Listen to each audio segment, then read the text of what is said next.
जैसा कि हम लोग कहानियाँ सुने हैं कि एक अंगुलीमाल था, बहुत ही खूंखार, डाकू, निर्दय हृदय जो भरा हुआ था उसके निर्दयता, लोगों को काट कर उसकी अंगुलियों को माला बनाकर पहन लेता था।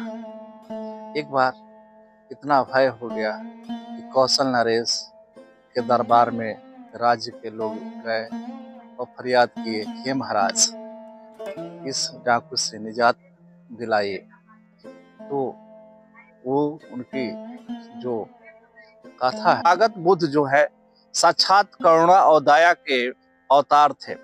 उनका जो है अनाहत चक्र जागृत था, जिसके हृदय में दया हो, करुणा हो, अनाहत जो आहत न हो, अनाहत चक्र यहाँ होता है। जब वो जागृत होता है तो ऐसी करुणा दया की ऊर्जा विकृत होती है कि उससे सामने आने वाला भी प्रभावित होता है। तो चूंकि तथागत बुद्ध जो है अनाहत चक्र जागृत था, उससे उनकी जो ऊर्जा निकल रही थी वो जब टकराई अंगुलीमाल के हृदय पे, तो वो अंगुलीमाल के हृदय पर जब टकराई तो वो धनात्मक ऊर्जा अंगुलीमाल के नकारात्मक ऊर्जा को इतना प्रभावित कर दिया। और ये जब ऊर्जा अनाहत चक्र से उठकर जब उसके अनाहत चक्र पर टकराया तो क्या होता है, जब एनर्जी वहां पे गई तो उसका जो है करुणा और दया उसके हृदय में भी जगा। और जहां दया और करुणा जगता है तो फिर वहां नफरत और निर्दयता कहाँ।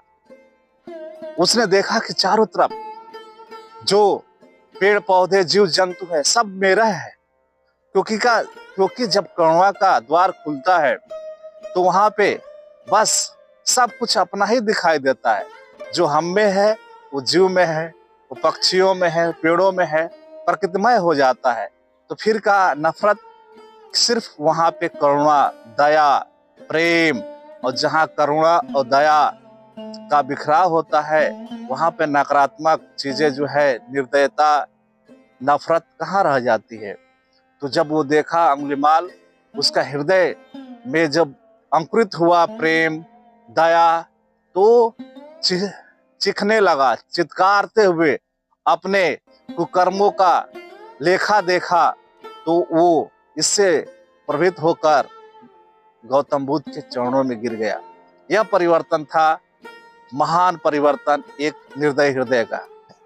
एक महान परिवर्तन की कथा है जो हमने आपको बताया, और ये दर्शाता है कि महान परिवर्तन को किसी एकाएक परिवर्तन से नहीं जोड़ा जा सकता है, कि वो सामने वाला कैसा है, उसका व्यक्तित्व कैसा है, उसका विराट रूप कैसा है, उसके हृदय में कौन से चक्र, कुंडलिनी का जो चक्र होता है जागृत है।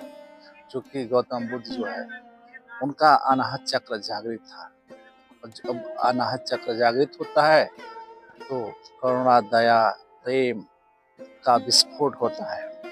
जब जहाँ करुणा, दया, प्रेम का विस्फोट हो वहाँ पे नकारात्मक जो ऊर्जा है वो कहाँ टिक पाएगी, वो तो धूमिल पड़ जाएगी।